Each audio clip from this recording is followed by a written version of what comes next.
What's going on? Welcome to another episode of Off the Schneid. Today we're going to be taking a look at the San Francisco 49ers, looking at their draft needs heading into the 2021 NFL draft post-free agency. First and foremost, obviously huge trade going from 12 up to 3 in a trade with the Dolphins that was originally the Houston Texans pick.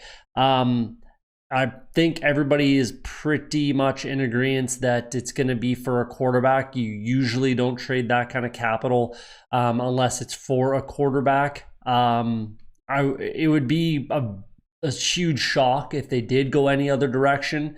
We'll see. If I'm being honest, it wouldn't be crazy unbelievable if they drafted Kyle Pitts. Then it would be like, wow, this offense is in a very, very interesting spot. George Kittle, Brandon Ayuk, Deebo Samuel, Jeffrey Wilson, and Raheem Mostert running the ball, Kyle Juszczyk, and then Jimmy Garoppolo still getting it done, hopefully, and then Nick Mullins is there, Josh Rosen is there. It's an interesting proposition. Not that I think that that's actually going to happen, but it would be an interesting development if it did. So we'll see. I mean, realistically, I think if they were like that enamored and just like, we have to have this guy, 3 is where you got to get to. You got to get to 3 in order to get him, because I think there's a relatively decent potential that Atlanta Falcons could pick him at 4, and obviously my Cincinnati Bengals can pick him at 5, and Dolphins at 6, and so on and so on and so on. Everybody from there on, right? So realistically, if the 49ers were like, man, we will do anything to get Kyle Pitts, I think he is a generational talent. Him and George Kittle, with those wide receivers, we could, go back to the Super Bowl. That's the thought process. And also Jimmy Garoppolo can be that guy for us for one more year at least, right? Then, that's what they had to do. Again, not that I think that that's what happens, but I just wanted to throw that little wrinkle in there and just see what people say in the comments. So leave a comment on that and let me know what you think of that crazy scenario that probably won't happen, but likely going to be a quarterback. Which one? I don't know. I mean, Trevor Lawrence is gone, first overall, period, done, end of story. Don't think about it.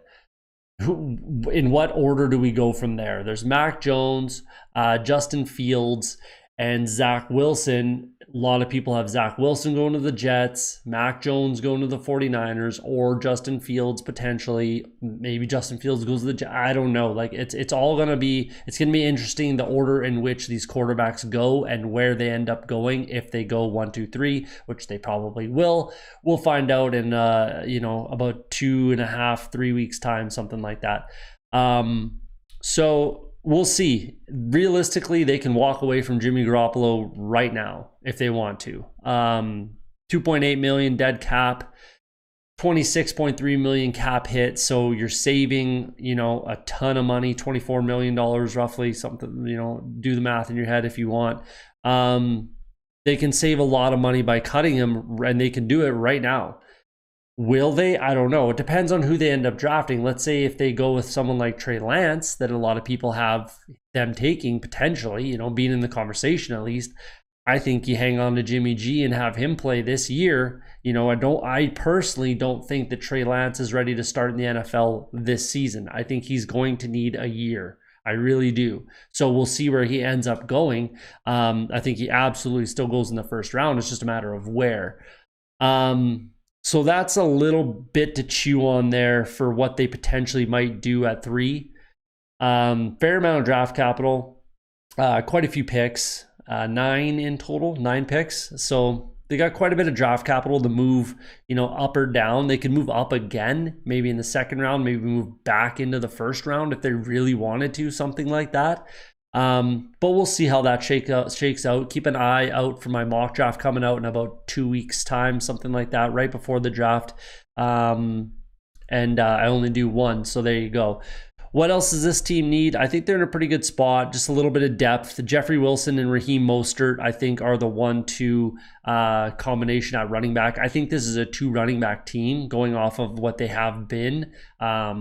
And maybe that was just because Jimmy Garoppolo was limited as a quarterback. I mean, I don't know, and that might change with who they draft, but we'll see.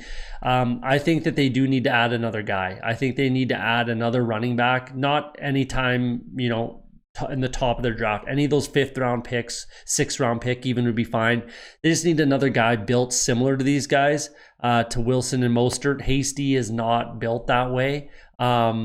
You know, and maybe they like that too. I don't know. I would add another running back for competition purposes somewhere late in the draft.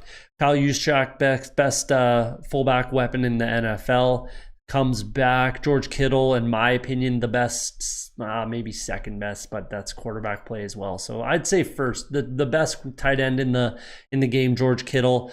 Charlie Warner's there as well, who this is his second year, I think, something like that, out of Georgia, I believe, off the top of my head. And then Ross Dwelly's there still as well. So they're fine at tight end for me. Deebo Samuel, Brandon Ayuk, 2 very good wide receivers, but I absolutely think they need to add 1 or 2 4th round, 5th round picks, 3rd round pick, maybe depending on who's there. I think, you know, they brought in Mohamed Sanu, Richie James shown flashes, Jalen Hurd just has never been able to be healthy. Not his fault, but it just is what it is. So I think they definitely need to add, you know, 1 or 2 guys to come in and compete and push those guys. And maybe a different guy, a big body wide receiver. They were hoping Jalen Hurd would be that guy, former quarterback.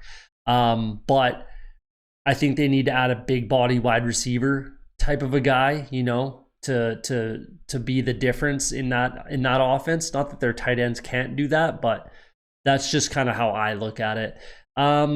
Offensive line is in a good spot. They have 2 very good tackles. Mike McGlinchey and Trent Williams are 2 very, very good tackles. And then they got Colton McKevitz as like a swing tackle kind of guy. Weston Richburg and Daniel Brunskill are still there as depth guys. You know, Alex Mack is 36 going on, 35, 36. So he's getting up there in age. Laken Tomlinson and Justin School are still there as well. So they're in a good spot, but they could add some depth. It's not an extreme need, but you could absolutely add some depth there just to, you know, just in case. It's always good to have offensive depth, especially for this team and the way that they do run their offense. A lot of bootlegs, rollouts, play action, that kind of stuff. So you know, it requires a solid offensive line. So that's what I think about that. I think they definitely need to add some depth to be sure. You know, not that you know, they should be fine, but you never know, right? Head over to the defensive side of the ball. I think obviously having Nick Bosa back will be extremely, extremely valuable difference maker for this defense, 100%. They still have Eric Armstead, D Ford still there. Contavious Street needs to take that step forward. Jordan Willis was pretty good last year. Kevin Givens, DJ Jones, Javon Kinlaw, all great. Very good, but Nick Bosa is 100% the difference maker here, and if he comes back fully healthy again, they're going to be very, very dangerous again. So I think they're good there. I don't think they need there's depth, there's difference makers. You got what you need as far as the defensive line is concerned. It's always been fairly, you know, point of strength on this defense for a few years, so they're continuing with that narrative, which is a good way to go. It's curious where Samson Ebukam is going to fit into this defense. Obviously he's going to blitz a fair bit from the linebacker position. He's not going to play like an end, so he's probably going to blitz a fair bit. Run D probably type of guy. Fred Warner and Dre Greenlaw are both very good as well, so they're fairly set at linebacker. Nathan Jerry comes in. They have some depth guys. Not really much of a need there. Look at safeties. Jimmy Ward and Jaquiski Tart. Hopefully I didn't butcher that. Both very good. Nothing wrong with those 2 guys there. You could add a depth guy to help out. Maybe a bit of a ball hawk type of a safety if you wanted to. 2nd, 3rd round maybe type of guy. 4th round maybe type of guy. Something like that just to compete and be a bit of a ball hawk back there. I think they're going to need to add a corner. They lost Richard Sherman, obviously. Akilo Witherspoon's gone as well. They still have some quality pieces and some depth guys, absolutely. But I think that, and Emmanuel Mosley coming back is a big bonus there. But I think they could add if they could, I should say, if they could add a difference maker there, I think that that's going to help this defense a ton. There's a huge gap between 30 and 43 for their draft picks, so they might look to trade back in somewhere. I don't know. It's hard to say. I mean, outside of number 3, it's hard to like project positions for what they're going to draft. In my opinion, that's how it looks to me. But we'll see. We'll see how it breaks down.